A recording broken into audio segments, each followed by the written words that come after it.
Pirates ने हमला कर दिया। वो एक्सपेक्ट कर रहे थे कि वो लोग मेरे से डायमंड्स लूट लेंगे, लेकिन उन्हें मेरे पास से एक टूटी कौड़ी भी नहीं मिली। बेचारों का गंदा पोपट हो गया। इसीलिए उन्होंने मुझे कचरा समझ के इस डेजर्ट आइलैंड पे फेंक दिया और जाते जाते कह के गए, तेरा कोई 150 रुपया भी नहीं देगा। मेरे साथ इतना बड़ा अपमान हुआ था। मैं उनको दिखाना चाहता था कि मैं 150 रुपए का नहीं 200 रुपए का हूँ। इसीलिए 100 दिनों के अंदर मैं इसी आइलैंड पर एक बड़ी सी पायरेट शिप बनाऊंगा और इस आइलैंड से फुर्र हो जाऊंगा। इस डेजर्ट आइलैंड में हमारा सबसे पहला दिन और बारिश गिर रही है। क्या रोमांटिक माहौल है। और मेरे आइलैंड्स के आसपास मुझे ट्रेजर्स ऑलरेडी दिख चुके थे। क्योंकि इस आइलैंड पर सिर्फ और सिर्फ सैंड है, इसीलिए मैं एक दूसरा आइलैंड ढूंढने गया जहाँ पर हमें कुछ तो घास मिले। उधर एक पत्थर से भरा हुआ माउंटेन था, लेकिन घास नहीं थी। थोड़ी दूर आगे जाते ही मुझे एक शिपरेक दिख गया। लगता है इन्हीं पायरेट वालों ने किसको मार के रखा है इधर। तो इस शिपरेक के अंदर प्लैंक्स और वुड तो थे ही, जो कि मुझे चाहिए ही थे। सबसे पहले मैंने एक चेस्ट ढूंढी, लेकिन मुझे नहीं मिली, इसलिए मैं प्लैंक्स और लॉग्स उठाकर निकल गया। थोड़ी दूर जाते ही मुझे एक पेड़ों से भरा हुआ आइलैंड मिला और इसी आइलैंड के बीचों बीच एक विलेज था। मैंने सिर्फ एक पेड़ की आशा की थी, लेकिन इधर पूरा विलेज ही मिल गया। ये हमारी सबसे पहली रात थी, लेकिन क्योंकि हमें विलेज मिल चुका था, इसीलिए सबसे पहले मैं एक बेड ढूंढने गया और ऐसे ही मेरी पहली रात मुझे किसी और के बेड पे गुजारनी पड़ी। मुझे शिपरेक से जो प्लैंक्स मिले थे उससे मैंने पिकैक्स बना ली और चला गया विलेज के घरों को लूटने के लिए। और लूटते वक्त मुझे बहुत सारा खाना मिला और सबसे पहली जो चीज मिली वो थी एप्पल। इस विलेज में बहुत सारे हे बेल्स भी थे, तो मेरा खाने का जुगाड़ हो चुका था। फिर हम एक केव के अंदर चले गए। फिर उनसे स्टोन पिकैक्स बनाकर मैं पेड़ तोड़ने चला गया। जैसे मैं इस वुड को तोड़ रहा हूँ ना, वैसे आपको सब्सक्राइब के बटन को तोड़ना है। देखते सबसे ज्यादा कौन तोड़ पाता है। जाओ तोड़ो जल्दी। यहाँ से मैंने बना ली एक स्टोन पिकैक्स और केव में अंदर जाके कोल तोड़ने लग गया। और इधर इतना ज्यादा कोल था ना, मैं सीधा लेवल 0 से लेवल 4 पहुंच गया। इस पेड़ से सैपलिंग्स निकालने की कोशिश की मैंने, ताकि मैं मेरे आइलैंड पे प्लांट कर सकूं, लेकिन अनफॉर्चुनेटली एक भी नहीं मिला। फिर मेरी तिरछी नजरों से मुझे देखा कि जंगल में आग लग चुकी थी। नजदीक जाने पर पता चला कि वहाँ पर एक लावा लेक था, मतलब नेदर का जुगाड़ हमारा हो चुका था। अब पेड़ तो जल ही रहे थे, इसलिए फ्री का वुड मैंने भी उठा लिया। ये हमारी दूसरी रात। मैं सोने जा रहा था और अचानक से एंडरमैन ने हमला कर दिया। अचानक से कभी भी भूत चढ़ जाता है उसमें। जैसे जैसे मैंने उसको मारा और फिर फाइनली सो ही गया विलेजर का बेड चुरा के। एंडरमैन फ्री का पर्ल छोड़ के गया था और ये स्केलेटन को देख पैसा छुप के बैठा है। कैंपिंग करता है हमारा स्केलेटन। विलेज में इतने सारे हेबल्स थे, सबका उठा के ब्रेड बना दिया। फुल वेजिटेरियन जीवन जीने वाला था मैं। आयन की जरूरत थी तो आयन गोलेम को पकड़ा और जैसे स्पीडरन में मारते थे वैसे ही मार दिया। फिर वहां से आई हमारी पहली आयन पिकैक्स। एक बले फार्मर ने गाजर और बटाटे उगाए थे, वो भी चुरा लिया। ये विलेजर्स केव के अंदर बैठ के मीटिंग कर रहे थे और तभी हमारा दूसरा आयन गोलेम स्पॉन हुआ। अब इसका भी वही हश्र होने वाला था जो पहले वाले के साथ हुआ। फिर नेक्स्ट डे मैंने बहुत सारा डर्ट जमा करना शुरू किया, क्योंकि मेरा आइलैंड तो पूरा सांड का बना हुआ था। फिर मैं गया उस केव को एक्सप्लोर करने के लिए, जहाँ से मुझे भरपूर आयन और कोल मिल गया। इतना आयन मिला कि टूल्स के साथ साथ मेरा आर्मर भी बन जाएगा। और बीच में मुझे पनौती बैट मिल गई, जिसको मैंने मार दिया, क्योंकि मैं नहीं चाहता कि मेरे हार्डकोर वर्ल्ड में कोई पनौती लगाए। फिर फटाफट फर्नेसेस बनाकर सारा आयन और कॉपर स्मेल्ट करने डाल दिया। इस केव में ही 2-3 दिन निकल गए, लेकिन स्मेल्टिंग करने के बाद मेरा पूरा का पूरा आयन आर्मर रेडी था, इंक्लूडिंग द टूल्स। इतने दिनों बाद धूप देखकर अच्छा लगा, शायद मैं जादू बन चुका था। इस ट्रेडर के लामास को चुराने का सोचा था, लेकिन मुंह पे थूकने वाले लोग नहीं चाहिए मुझे। अब क्योंकि आयन बकेट आ चुकी थी, तो इसी लावा पूल के पास स्पीडरन वाला एक नेदर पोर्टल बना दिया। फिर ग्रेवल में से फ्लिंट निकालकर इस नेदर पोर्टल को जला दिया। लेकिन अब सूरज डूबने लगा। फिर मेरे दिमाग को चमका कि हमारी पायरेट शिप जो है वो मुझे उस आइलैंड पर ही बनानी होगी, ताकि मैं उन समुद्री लुटेरों के सामने शो ऑफ कर सकूं। इसीलिए इस लेक को मैंने ऑब्सिडियन में बदल दिया। अब क्योंकि मेरे आइलैंड पे कोई केव थी नहीं, इसलिए इसी केव के अंदर मैं डायमंड्स ढूंढने चला गया। केव के लोएस्ट पॉइंट पे जाकर मैंने एक टनल खोदना शुरू की और Y11 पे पहुंचकर मैंने स्ट्रिप माइनिंग करना शुरू की। ऑलमोस्ट 15 मिनट खोदने के बाद मुझे मेरा पहला डायमंड मिला और इसमें एक के साथ 3 फ्री भी मिल गए। ऑलमोस्ट 1.5 घंटा माइनिंग और 2 पिकैक्सेस तोड़ने के बाद मेरे 10 डायमंड्स जमा हो गए, जो कि टूल्स बनाने के लिए इनफ थे। सारे टूल्स डायमंड के बनाने के बाद फिर से माइनिंग पे लग गया। मैंने ठान के रखा था कि पूरा डायमंड आर्मर बना के ही जाऊंगा भाई, क्योंकि मेरे वहाँ तो डायमंड्स मिलेंगे नहीं। एक डीप केव में बहुत ही रिस्की पोजीशन में लावा के ऊपर डायमंड्स गड़े हुए थे। अगर जिंदा बचा तो एक ही डायमंड मिलेगा, और अगर लावा में गिरा तो सारे के सारे डायमंड्स चले जाएंगे। फिर हर्षद मेहता जी को याद करके लावा का रिस्क ले ही लिया। मैंने ध्यान से लावा पूल को कवर किया और वहाँ पर एक नहीं बल्कि 4-5 डायमंड्स थे। चलो भाई, रिस्क ने फायदा कर दिया। लेकिन लास्ट डायमंड निकालते वक्त उसके नीचे लावा था। थैंकफुली मैं वो डायमंड के ऊपर नहीं खड़ा था, नहीं तो डायमंड के साथ साथ मेरी भी नैया डूब जाती लावा में। बहुत दिन माइनिंग करने के बाद मेरे पास इतने डायमंड हो चुके थे कि मैं फाइनली आर्मर बना सकूं। और डे 22 के एंड में I was covered with diamonds. Day 23 मैं केव से बाहर निकला और उस लावा पुल के पास जाकर सारा ऑब्सिडियन उठा लिया, क्योंकि अब बारी थी इस विलेज को गुड बाय बोलने की। सारा सामान बोट में डालकर मैं निकल पड़ा मेरे सैंड आइलैंड पर। आइलैंड पर पहुंचते ही सबसे पहले मैंने चेस्ट बनाई और सारे इंपॉर्टेंट सामान उस चेस्ट के अंदर डाल दिए। मैं उस केव में से बहुत सारी डीप स्लेट लेकर आया था, क्योंकि उससे मैं शिप का लुक देने वाला था। अब जितना भी ऑब्सिडियन वहां से लाया था उससे मैंने बनाया नेदर पोर्टल। इसके बाद जो मेरे साथ हुआ, आई कांट बिलीव दिस, मेरे साथ फर्स्ट टाइम हुआ ये माइनक्राफ्ट में। मैं स्पॉन हुआ एग्जैक्टली फोर्ट्रेस के ऊपर।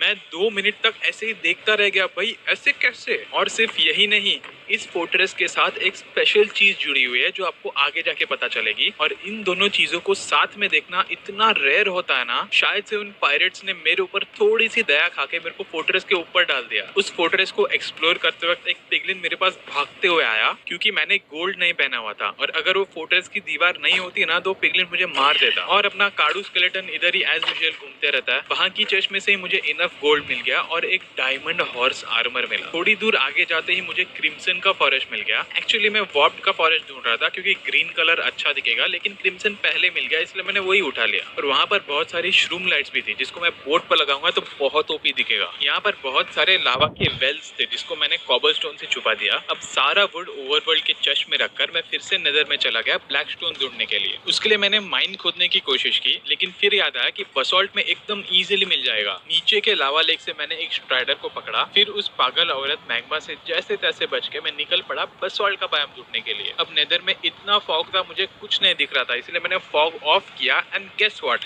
बसॉल्ट का बायोम सामने ही था। अब वहां पर जैसे ही मैं उतरा, मेरा स्ट्राइडर मेरे से दूर भागने लगा। उस भाई को मेरे बारे में कुछ पड़ी ही नहीं है, इसीलिए मैंने सोचा कि इसके लिए अपन एक छोटा सा पार्किंग स्पेस बनाते हैं। पार्किंग स्पेस भी बनाना बहुत मुश्किल हो रहा था, क्योंकि ये भाई बार बार भाग रहे थे, तो इनको लालच दिखा के बार बार लाना पड़ रहा था। स्ट्राइडर की पार्किंग कंप्लीट करने के बाद मेरे ऊपर हमला हुआ मैग्मा की फौज का। मैंने उनको गलती से पागल औरत बोल दिया था, तो वो लोग सब मेरे ऊपर गुस्सा हो गए। मैग्मा से लड़ते लड़ते मैं ब्लैक स्टोन भी खोदते जा रहा था, और वहां से इतना सारा ब्लैक स्टोन मिल गया। वो kind of unlimited black stone की माइन बन चुकी थी। ऑलमोस्ट 8 स्टैक ब्लैक स्टोन लेने के बाद मैं निकल पड़ा मेरे स्ट्राइडर के ऊपर रिटर्न जर्नी की तरफ। एक ब्लेज ने बीच में उंगली की, तो उसका भी किल मैंने खत्म कर दिया।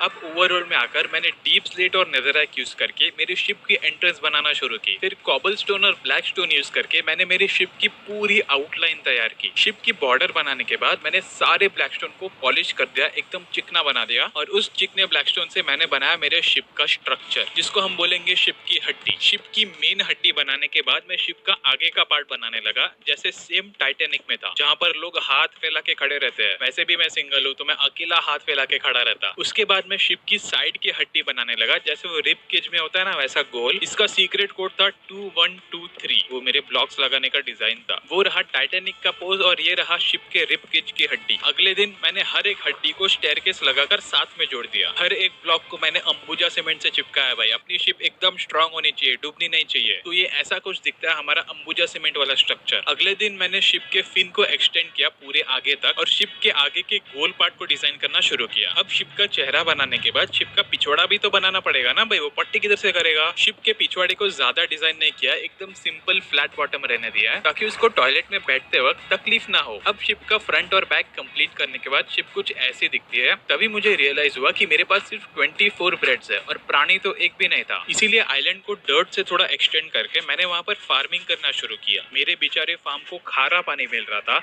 आई होप सो मेरा ब्रेड भी खारा ना हो जाए। तो विलेज से चुराए हुए वीट को मैंने फटाफट यहाँ पर प्लांट कर दिया। क्रिम्सन के लॉग्स को प्लैंक्स में कन्वर्ट करके मैंने मेरे शिप का फ्लोरिंग करना शुरू किया। ब्लैक और डार्क पिंक का कॉम्बिनेशन ऑलरेडी बहुत जच रहा था। कुछ कुछ प्लैंक्स में अलग ही मस्ती रहती है, ऊपर लग जाता है। एक पूरा दिन तो फ्लोरिंग करने में लग गया, और दूसरे दिन मैंने शिप की दीवार बना दी। ये दीवार मुझे बहुत ही स्ट्रॉन्ग बनानी थी, क्योंकि अगर इस पे पायरेट्स अटैक करते तो ये टूटनी नहीं चाहिए। इसलिए अंदर की तरफ मैंने प्लैंक्स लगाए और बाहर की तरफ ब्लैक स्टोन के स्टेयर्स लगा दिए। अब स्लैब्स यूज करके मैंने मेरे फर्स्ट फ्लोर की फ्लोरिंग कंप्लीट की। दिन खत्म होने आया था और हमारी आधी शिप ऑलमोस्ट रेडी थी। लेकिन दूसरी सुबह जब मैं स्नान करके आया, तो मुझे शिप के अंदर से सारे मॉब्स की आवाज सुनाई देने लगी। इनमें ज़ॉम्बीज, स्केलेटन्स और क्रीपर्स भी थे।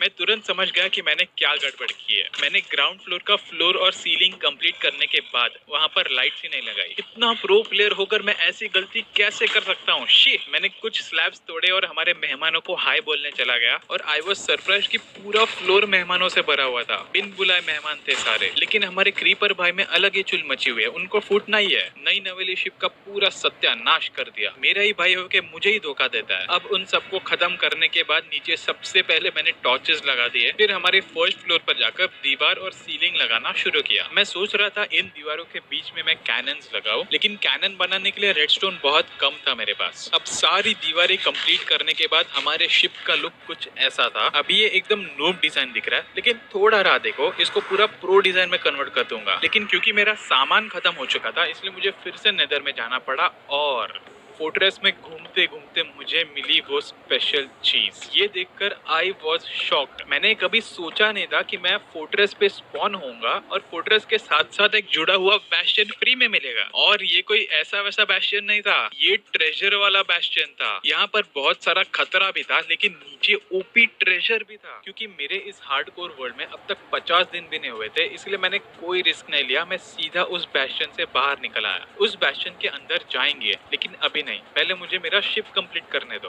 उन पायरेट्स के सामने मेरे इज्जत का सवाल है भाई। उस बैस्टियन से निकलते ही मुझे बाजू में ही सोल सैंड दिख गया, तो वो सारा कुछ उठा लिया। फिर क्रिम्सन में जाकर वुड भी ले लिया और बसॉल्ट में जाकर ब्लैकस्टोन भी ले लिया। अब सारा सामान मेरा रेप्लेनिश हो चुका था। मेरे ओवरऑल्ड में नेदर से एक मेहमान आए हुए थे, पिगलिन भैया। आई वॉज हैप्पी कि चलो कोई तो कंपनी देने आया। अगले दिन मैंने वो सोल सैंड मेरे शिप की एंट्रेंस पे लगा दिया और उन सबको जला दिया। मेरे फार्म के बाजू में भी नेदरराइट जला दिया, ताकि मेरे क्रॉप्स को 24 घंटा लाइट मिलती रहे। हमारे घूमर घूमर डांस करने वाले भैया ने मेरे शिप को विजिट किया और बोला, एकदम झकास दिख रहा है वीडियो। मैं बोला, थोड़ा सब्र रखो, अभी और डिजाइनिंग बाकी है। मेरा शिप का पीछे का पार्ट थोड़ा अतरंगी दिख रहा था, इसलिए वहाँ पर एक और फ्लोर ऐड कर दिया मैंने। अब इस छोटी सी रूम के अंदर मैं कुछ तो स्पेशल बनाने का सोच रहा था, और हमारे फर्स्ट फ्लोर पे लाइट लगाने के बाद भी मॉब्स फिर से स्पॉन हो गए। उनका तो खेल खत्म ही कर दिया मैंने, और एक्स्ट्रा टॉर्चेस डालनी पड़ी। अब हमारे शिप पे चलते चलते कोई नादान बच्चे नीचे पानी में गिर न जाए, इसीलिए मैंने फेंसेस लगाना शुरू किया। नहीं तो उस बच्चे के मम्मी डैडी मेरे को चिल्लाते ना। चारों तरफ फेंसेस लगाने के बाद अब बारी थी फ्लैग पोल बनाने की। हमारा फ्लैग इतना ऊंचा होना चाहिए, दूर दूर तक सबको दिखाई देना चाहिए। अब ऐसे में 2 फ्लैग पोल्स बनाने वाला था, इसलिए बहुत सारे वुडन लॉग्स चाहिए थे। तो फिर से नेदर में गया, तो इस डुक्कर के बच्चे ने मेरा स्वागत किया। ये क्यूट सा बच्चा कान हिलाते हुए अपने पास आता है, फिर हमें जोर का मारता है, और जब मैं उसे मारता हूँ तो वो भाग जाता है। फिर वो बच्चा जाके उसके डैडी को बुलाता है, और उसका डैडी आके हमें जोरदार मारता है। नेदर से लॉग्स लाने के बाद मैंने दूसरा फ्लैग पोल बनाना शुरू किया। हमारे 2 फ्लैग पोल्स में से एक बहुत ही ऊंचा और चौड़ा रहने वाला है, और दूसरा थोड़ा छोटा रहेगा। ये एक्चुअली फ्लैग पोल्स नहीं, इसको हम लोग सेल्स बोलते हैं। हार्डकोर में इनको लगाना बहुत मुश्किल हो रहा था, क्योंकि अगर मैं गलती से भी गिरा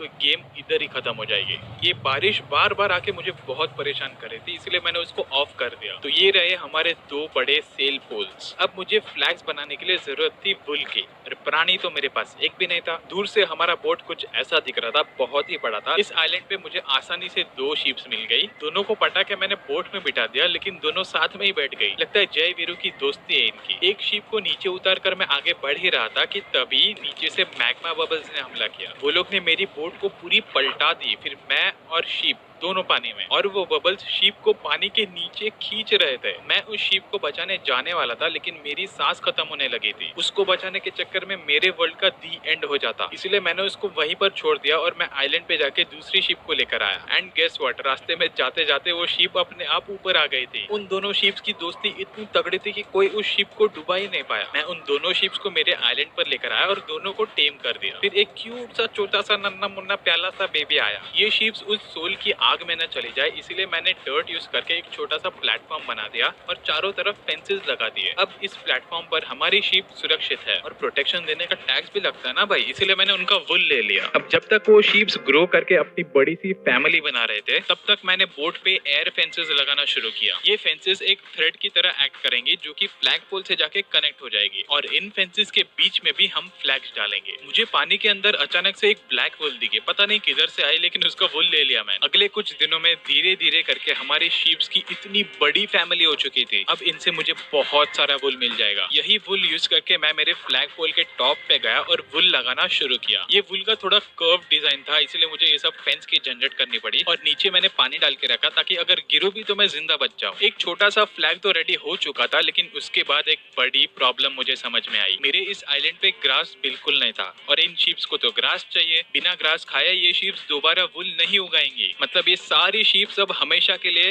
नंगे हो चुके हैं। अगले दिन मैंने मेरे एक दोस्त को बुलाया इस वर्ल्ड में थोड़ी सी मदद करने के लिए और उसको कहा कि उस दूसरे आइलैंड पर शीप का थोड़ा जुगाड़ कर लेना, और उसने जबरदस्त काम किया भाई। शीप की पूरी फौज खड़ी कर दी। मैं शीप से वुल काटता रहा, वो घास खाती रही, वुल फिर से उगाती रही और मैं फिर से काटता रहा। अब मेरे पास इन्फिनिट वुल था। मैंने वहां से थोड़े ब्लू कलर के फ्लावर्स भी ले लिए ताकि उनका डाई बना के मैं ब्लू वुल बना सकूं। और मेरी शिप की डिजाइन में भी थोड़े चेंजेस हो चुके थे। मुझे नेदर में फाइनली वॉर्प्ड फॉरेस्ट मिल गया था, तो वहां से वुड लेकर मैंने फेंसेस और स्लैब्स बना दिए और वो जो कैनन्स की जगह थी ना, वहां पर मैंने स्लैब्स डाल दिया। तो दूर से देखो तो ऐसा लगता है कि उसके अंदर कैनन्स छुपे हुए हैं, इवन दो असलियत में ऐसा कुछ नहीं है। बट ये उन पायरेट्स को थोड़ी पता। These are called big brain place, दिमाग से खेलना। फिर जितना भी वुल मिला था उनको मैंने फटाफट फ्लैग्स के ऊपर लगा दिया। मैं बीच में सोच रहा था कि मैं क्रीपर का फेस बनाऊं ब्लैक वुल यूज करके, लेकिन वो अच्छा नहीं दिख रहा था, इसलिए मैंने उसको चेंज करके प्लस बना दिया और बीच में ब्लू वुल डाल दिया। अब ये फ्लैग बहुत ओपी दिख रहा था सच्ची। अब बारी थी वैसा ही सेम डिजाइन दूसरे फ्लैग पर बनाने की। बट दूसरे फ्लैग की डिजाइन बनाते वक्त मैंने थोड़ा हक दिया। ये डिजाइन बहुत भयंकर लग रही थी। मैंने तुरंत उसे निकालकर पिछले वाले जैसा बना दिया। फिर दूसरे दिन मैंने मेरे फेंसेस के ऊपर भी वो सारे फ्लैग्स लगा दिए। अब ये पूरी डिजाइन थोड़ी सी कंप्लीट लग रही थी। एक फनी चीज बताऊं तो इसकी डिजाइन मैंने सिर्फ आगे के साइड की है और पीछे के साइड पूरा खोखला है, सिर्फ प्लैंक्स चिपकाए हुए हैं, क्योंकि मुझे सेम पीछे करने में पक रहा था और प्लस वुड की भी कमी हो रही थी। इसलिए मैंने सोचा जो आपके साइड दिख रहा है उतना ही बनाता है। क्या 100 दिन में क्या तुम लोग को महाराजा शिप चाहिए क्या? उसके बाद मैंने मेरे शिप के सपोर्टिंग स्ट्रक्चर्स को तोड़ दिया और अब हमारी शिप पानी के ऊपर फ्लोट कर रही थी। अगले दिन मेरे अंदर कुछ अलग ही कीड़ा आया। मैंने सोचा इस शिप को जला कर देखते हैं। मैं हाथ में फ्लिंट एंड स्टील लेकर आगे गया और प्लैंक्स के ऊपर राइट क्लिक किया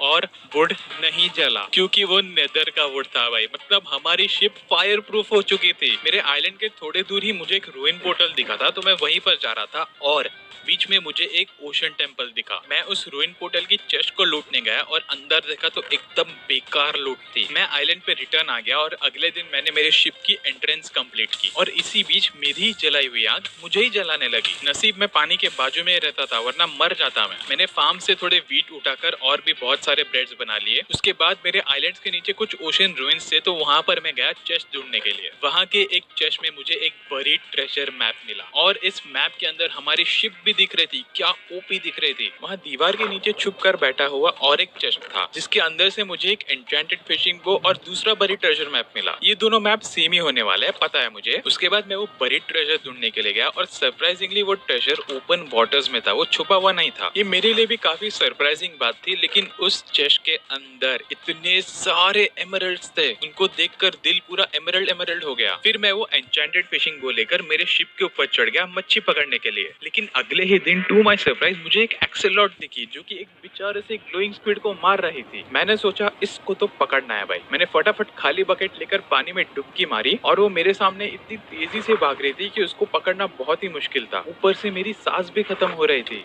जैसे तैसे मरते मरते फाइनली मैंने उसको पकड़ ही लिया। अगर थोड़ी देर और रुकता मैं नीचे तो मैं पक्का मर जाता। अब मैं इस एक्सेलॉट को मेरे शिप में लेकर आया और सोचा कि कहाँ पर इसके लिए एक स्पेशल सी रूम बनाई जाए। हमारे शिप के पीछे के पार्ट के ऊपर मैंने एक स्पेशल रूम बनाई थी। मैंने सोचा वहीं पर एक एक्वेरियम बना देते हैं, इसमें सारे एक्सेलॉट और मच्छी एकदम प्यार से रहेंगे। तो मैंने एक्सेलॉट का एक टेम्पररी घर बनाया और फिर एक सैंड आइलैंड पर चला गया बहुत सारा सैंड इकट्ठा करने के लिए। वैसे मेरा खुद का आइलैंड भी सैंड का ही था, लेकिन खुद का घर मैं क्यों तोड़ू भाई। मुझे एक आइलैंड मिला जहाँ पर बहुत सारा सैंड था, तो पूरा आइलैंड ही साफ कर दिया। उसके आगे दूसरे आइलैंड की तरफ जा ही रहा था कि मुझे मशरूम का बायोम दिख गया। यार मैं कितना लकी हूँ, हर वर्ल्ड में मुझे मशरूम का बायोम मिल ही जाता है। उस दूसरे आइलैंड पर थोड़े कछुए भी थे, तो एक कछुए को मैंने मेरे बोट में बिठा दिया। बहुत मुश्किल से बैठा है, वो बड़ा ही जिद्दी कछुआ था। मैं उस कछुए को लेकर मेरे आइलैंड की तरफ जा ही रहा था और वहाँ से मैंने मेरी बोट देखी। क्या मस्त ओपी दिख रही थी। आइलैंड पे पहुंचते ही मैंने कछुए को बोट से निकाल दिया और खुद सो गया। लेकिन दूसरे दिन मैं क्या देखता हूँ, कछुआ मेरे आइलैंड से दूर भाग रहा है। वो फिर से अपने आइलैंड की तरफ लौट रहा है। ये देखकर मुझे बहुत दुख हुआ, लेकिन मैं खुश भी था कि चलो जाने दो उसको अपने घर पे। मैं ही गलत था जो उसे किडनैप करके लेकर आया था। अगले दिन मैंने थोड़ी इंटीरियर डिजाइनिंग की और टॉर्चेस हटाकर शरूम लाइट्स लगा दिए। तब तक मेरा सैंड भी फर्नेस में पक रहा था, ग्लास बन रहा था। जैसे ही मेरा ग्लास रेडी हुआ मैंने एक्वेरियम पे काम करना शुरू कर दिया। पूरा एक्वेरियम कंप्लीट करने में 2 दिन निकल गए। तो मैंने यहाँ पर एक डबल फ्लोर वाला एक्वेरियम बनाया। ये पूरा 2 माले का एक्वेरियम है जो ग्राउंड फ्लोर और फर्स्ट फ्लोर दोनों के लोगों को दिखेगा। अब इस एक्वेरियम में मेरी क्यूट सी एक्सेलॉट को डालने का वक्त आ चुका था। एक्सेलॉट अपने नए घर को देखकर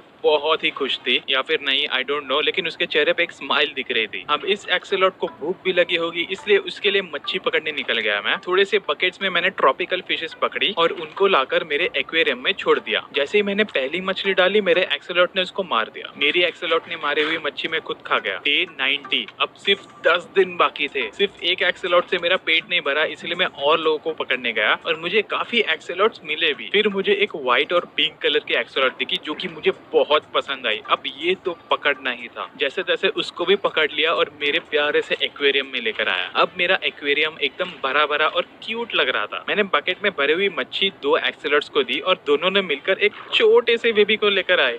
ये बेबी एक्सेलॉट तो कुछ ज्यादा ही क्यूट लग रही थी। उसके बाद मैंने सोचा कि क्योंकि अभी सिर्फ 10 दिन बाकी है तो क्यों ना हम उस बैस्टियन में जाए। मैं तुरंत वहां पर पहुंच गया और आसपास थोड़ा चेक किया कि कितने ब्रूट्स है। बैस्टियन के अंदर मुझे एक चेस्ट भी दिखे और वहां पर से मुझे क्रॉसबो और एरोज मिल गए और यही क्रॉसबो और एरोज यूज करके नीचे जितने भी ब्रूट्स खड़े थे सबको मार दिया, वरना वो मुझे मार देते ना भाई। अब पूरा फील्ड क्लियर था। सिर्फ एक ही प्रॉब्लम थी, वो थी मैग्मा स्पॉनर। और सरप्राइजिंग चीज ये थी कि फोर्ट्रेस का जो कॉरिडोर था वो स्पॉनर के साथ कनेक्टेड था। मतलब मैं उस कॉरिडोर की वॉल को तोड़कर सीधे स्पॉनर के पास पहुंच जाऊंगा। This was so easy. तो मैं धीरे धीरे संभल कर उस दीवार को तोड़ते तोड़ते नीचे गया। नीचे पहुंचते ही बाजू में ही मुझे वो स्पॉनर दिख गया। उसके आसपास 4 बड़े बड़े मैग्मास भी थे। अब हमें तो सबको मारना पड़ेगा भाई। एक अच्छी सी पोजीशन लेकर उन सबको मारने लगा मैं। और वो लोग इतना स्प्लिट कर रहे थे भाई, पूरी गर्दी हो गई थी मैग्मा की, लेकिन एक को भी नहीं छोड़ा हमने, एक को भी नहीं। फिर नेदर ब्रिक्स यूज करके मैंने वो लावा को कवर किया ताकि मैं बीच के एरिया में इजीली पहुंच जाऊं। वहां पर सामने ही एक चेस्ट पड़ा हुआ था और उस चेस्ट के अंदर स्माइट एन्चेंटमेंट की डायमंड स्वॉर्ड थी। मैं देखकर तो भाई एकदम नाचने लग गया। नहीं, इतना भी नहीं नाचा, नहीं तो मैं लावा में गिर जाता। उसके बाजू में ही एक दूसरा चेस्ट था जिसके अंदर एन्चेंटेड डायमंड लेगिंग्स थी और एक फ्री का नेदराइट स्क्रैप भी दे दिया उन्होंने। अब मैंने एक गोल्ड के ब्लॉक को तोड़कर देखा कि कोई गुस्सा तो नहीं हो रहा। मैंने चारों तरफ अच्छे से देखा और एक भी बंदा गुस्सा नहीं था, किसी ने मुझे देखा ही नहीं। इसी बात का फायदा उठाते हुए मैंने सारे गोल्ड ब्लॉक्स ले लिए। सारा खजाना साफ करने के बाद मैं उसी फोर्ट्रेस के रास्ते से बाहर आ गया। एक पिगलिन भैया को थोड़ा चिढ़ाया मैंने कि देख तेरे सामने ही खजाना लूट के गया मैं, लेकिन उसको कुछ पड़ी ही नहीं थी। उनका मन मस्त मगन चालू था। ओवरवर्ल्ड में आकर मेरे सारे खजाने को मैंने चेस्ट में डाल दिया। उधर ही डालता ना, और किधर डालता। अब डे 95, सिर्फ 5 दिन बाकी थे और मैंने सोचा एक खतरनाक खतरा उठाते हैं। मैं ओशन टेम्पल में जाऊंगा। मैं ओशन टेम्पल से हमेशा डरता था, तो ये एकदम सही वक्त था मेरे डर को भगाने का। मैं उस ओशन टेम्पल के जैसे ही नजदीक पहुंचा मुझे उसके पीछे एक दूसरा ओशन टेम्पल दिखा। I was like what, fortress with Bastian, दो ओशन टेम्पल, क्या चल क्या रहा है ये। मेरा प्लान ये था कि ओशन टेम्पल के जो जाड़े पिलर्स होते हैं ना नीचे, मैं उनके थ्रू ही ऊपर जाऊंगा ताकि मैं उन सारे छोटे छोटे एक आंख वाले जानवरों से बच सकूं। तो मैंने वहां पर फटाफट से डोर लगाया और पिलर खोदना स्टार्ट किया। फिर पिलर के अंदर घुसते ही पिलर को कवर कर दिया और ऊपर की तरफ खोद के टेम्पल के अंदर घुस गया। चारों तरफ चेक किया मैंने कौन सा रास्ता कहाँ पर जाता है और कितने सारे गार्डियंस है। सरप्राइजिंग चीज ये थी कि मुझे माइनिंग फटीग अब तक नहीं मिली थी। इसका मतलब ओशन टेम्पल के अंदर एल्डर गार्डियन नहीं थी। मैंने उन अजीब सी दीवारों के पीछे खोदा तो ये रूम तो खाली निकली। ऐसी मल्टीपल रूम्स मुझे चेक करनी थी, वहां पर मुझे स्पॉन्ज मिलेगा। बीच बीच में वो छोटे छोटे गार्डन्स मेरे ऊपर हमला कर रहे थे, लेकिन मैं उनके लाइन ऑफ साइट से हटकर खुद को बचा रहा था। थोड़े ही आगे जाते मुझे वो ट्रेजर रूम दिख गया जहाँ पर बीच में बहुत सारा गोल्ड भरा हुआ होता है। मैंने तुरंत वहाँ पर दरवाजा लगाया और क्योंकि वहाँ पर बहुत सारी गार्डियंस थी इसीलिए मैंने डर्ट की दीवार बनाना शुरू की। उन गार्डियन से जैसे तैसे बचकर मैं उस रूम के बीच में पहुंच गया और ऊपर खोदने लगा, क्योंकि मुझे कंफर्म करना था कि ऊपर गोल्ड है ना, नहीं तो खाली होगा तो मेरा पोपट हो जाएगा। थैंकफुली ऊपर गोल्ड था, तो मैंने डर्ट लगाकर लाइन ऑफ साइट बंद किया और फटाफट सारे गोल्ड उठा लिए। उसके बाद मैं जगह जगह रूम बाय रूम भटकता रहा स्पॉन्ज ढूंढने के लिए। बहुत मुश्किलों बाद फाइनली वो रूम मिल गए जहाँ पर स्पॉन्ज थे। वो रूम को मैं जैसे ही बंद कर रहा था तो नीचे से एक गार्डियन टपक पड़ी। उस वक्त तो मुझे वो बहुत क्यूट दिखी, लेकिन वो मुझे मारने पर तुली हुई थी, तो सैडली मुझे भी उसको मारना ही पड़ा। लेकिन जैसे ही मैंने उसको हिट किया तो वो भाग गई थी। बड़े ही पोच के लोग है ये गार्डियंस। मैंने फाइनली उस गार्डियन को चेस करके उसको मार ही दिया, नहीं तो एक टाइम के बाद वो मुझे मार देती। उसके बाद शांति से मैंने सारे स्पॉन्जेस इकट्ठा करना शुरू किए। इवन दो मुझे पता नहीं था कि मैं स्पॉन्ज किधर यूज करूंगा, बट रखने में क्या रहता है, कुछ तो अचीवमेंट दिखाऊंगा ना मैं कि मैं ओशन टेम्पल में जाके स्पॉन्ज ढूंढ के आया। तो टोटल मुझे 37 स्पॉन्जेस मिल गई थी और जैसे ही ये लेकर हुआ मैं तुरंत भाग निकला। लेकिन भागते वक्त सारे गार्डियंस ने एक साथ मिलकर मेरे ऊपर हमला कर दिया था। जैसे तैसे सिर्फ 2-3 हाथ से मैंने बीच में दरवाजा लगाया और उनकी लाइन ऑफ साइट को कट किया। बहुत ही मुश्किल से बचा हूं मैं भाई उधर से। इट वाज लाइक कि गार्डियंस को पता चल गया था कि मैंने उनका खजाना लूट लिया है, इसलिए वो लोग मेरे ऊपर अटैक कर रहे थे। अब दूसरे ओशन टेम्पल में जाने की मेरी कोई हिम्मत नहीं हो रही थी, इसलिए मैं फिर से मेरे आइलैंड पे रिटर्न चला गया। अब लास्ट के 3 दिन बचे हुए थे और मैंने सोचा कि मेरे इतने सारे जो शीप्स है उनको खत्म कर दिया जाए, क्योंकि उनको घास तो मिलने वाली है नहीं, तो वो लोग जिंदा रह के भी क्या ही कर लेंगे। उन सबको मारने के बाद उन्हें थोड़ी सी श्रद्धांजलि देने के लिए मैंने डे 98 पूरा AFK किया। सिर्फ पीसी चालू रख के 20 मिनट के लिए चला गया। अब था डे 99, हमारे इस वर्ल्ड का आखिरी दिन। मैंने सोचा क्यों ना हमारे नेदर वाले स्ट्राइडर को एक गुड बाय बोल दिया जाए। फटाफट से नेदर में जाके उस स्ट्राइडर के पास गया और उसके प्यारे से बेचारे से चेहरे पे एक किशी दे दी। किशी पाकर वो बहुत ही खुश हो गया। अब मुझे लग रहा था कि मुझे उसे आजाद कर देना चाहिए, इसलिए मैंने वो गेट तोड़ दिया और उसे आजाद कर दिया। और वो भाई फुल स्पीड में बाहर निकल गया। वो आगे जाते जा रहा था और मैं उसकी राह देख रहा था कि ये पलटेगा। पलट पलट एंड वो नहीं पलटा।